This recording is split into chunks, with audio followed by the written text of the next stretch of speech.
Hola, ¿qué tal? Hoy vamos a hablar de los pecados del diálogo. Suena increíble, pero no siempre cuando se dialoga se consigue el resultado esperado.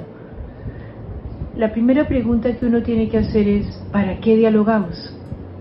Y aquí es bien importante aclarar por qué se dialoga, para qué se dialoga. Muchas veces las personas consideran que dialogo para convencerte de mi idea.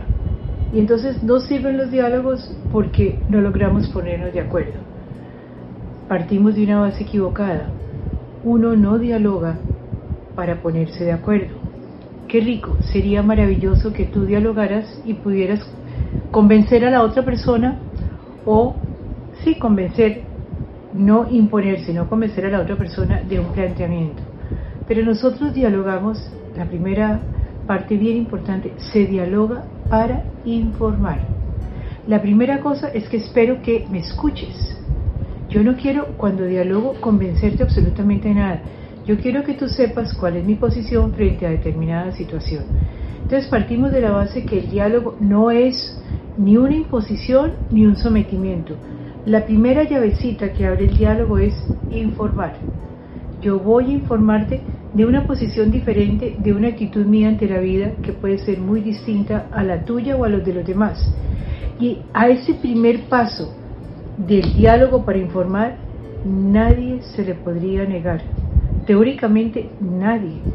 Porque tú no le puedes decir a la otra persona, cállate porque yo no quiero oír tus planteamientos. Allí sería una forma absoluta de terquedad, absoluta de imposición, de obstinación y de dominio.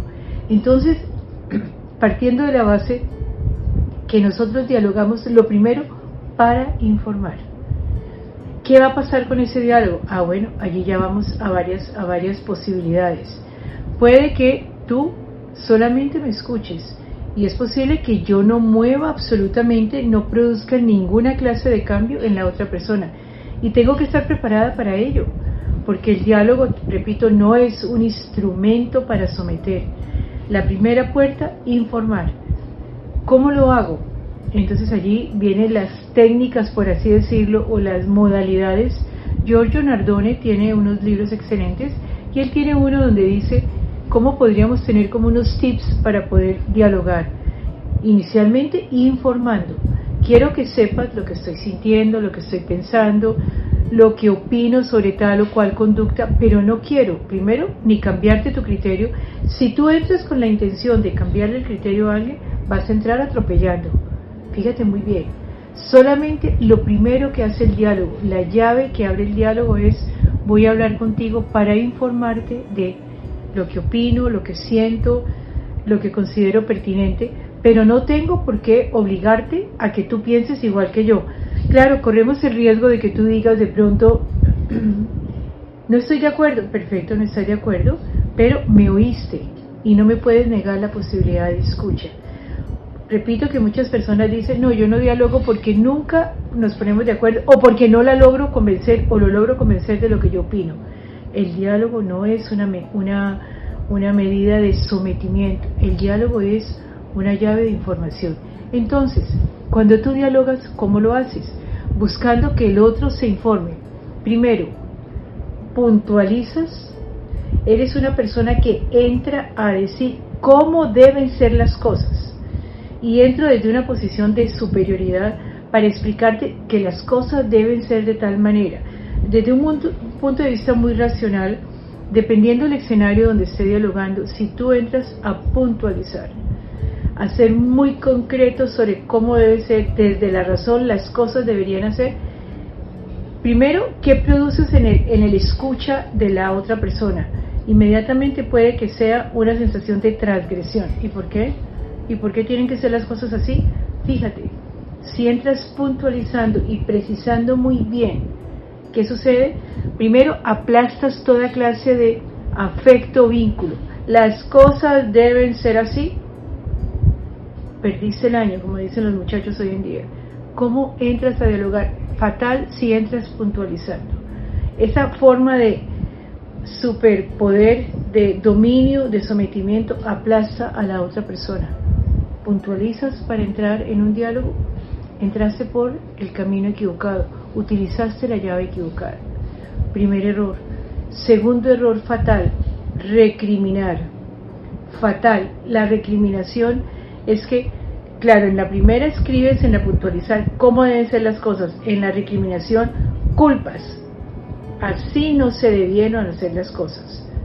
Llevas entonces 2 errores en el diálogo y de entrada estás perdiendo el objetivo del diálogo, que me imagino que sería poder que la otra persona escuche un planteamiento y de pronto ayudarla a cambiar para una posición más adecuada para los dos lados, no para imponer uno y que el otro no. Por eso a veces cuando entras puntualizando, recriminando estás diciéndole a la otra persona que así no son las cosas, que está equivocada, y desde la parte legal le pruebas los errores de la otra persona, que tiene que ver con echarle en cara a la persona los defectos.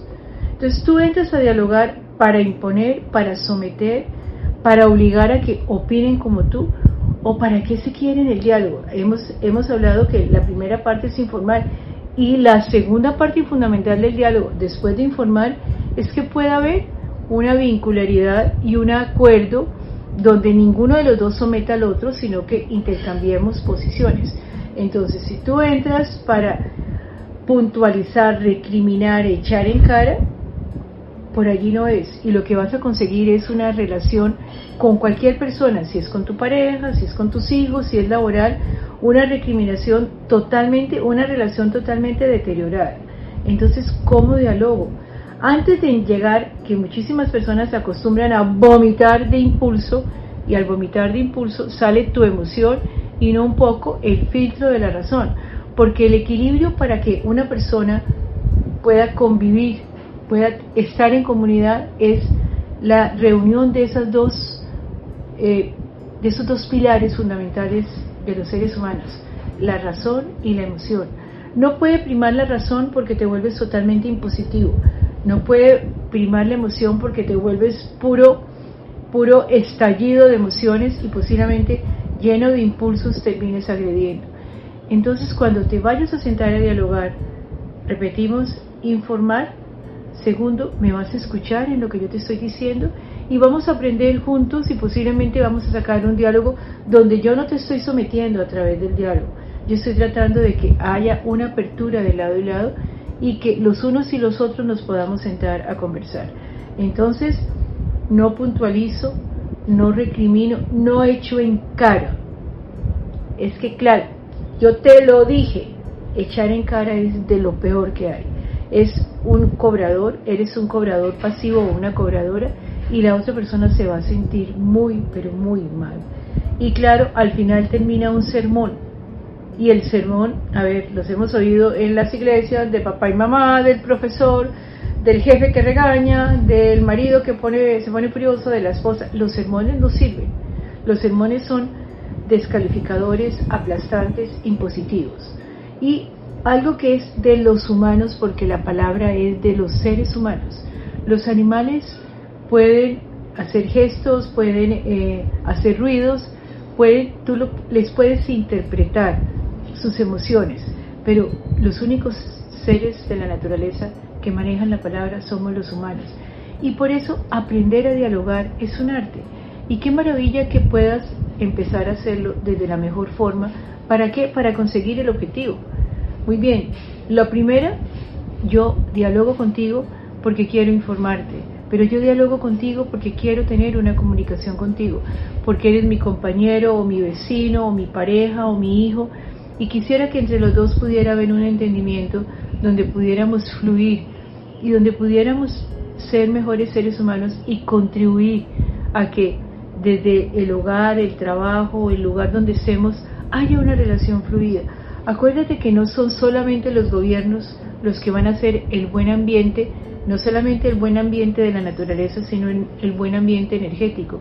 Tú y yo, allí en ese lugar donde estemos, podemos ayudar a que la energía que fluya en casa, en el hogar, en la ciudad, el famosísimo campo mórfico del que se habla, donde muchas energías se van juntando y vamos interpretando un mejor ambiente, también depende de ti y depende de mí. ¿Cómo dialogas? Aun cuando suene absurdo, el diálogo puede ser una buena manera de empezar a limpiar el ambiente. No podemos manejar el clima natural, pero sí podemos manejar el clima energético.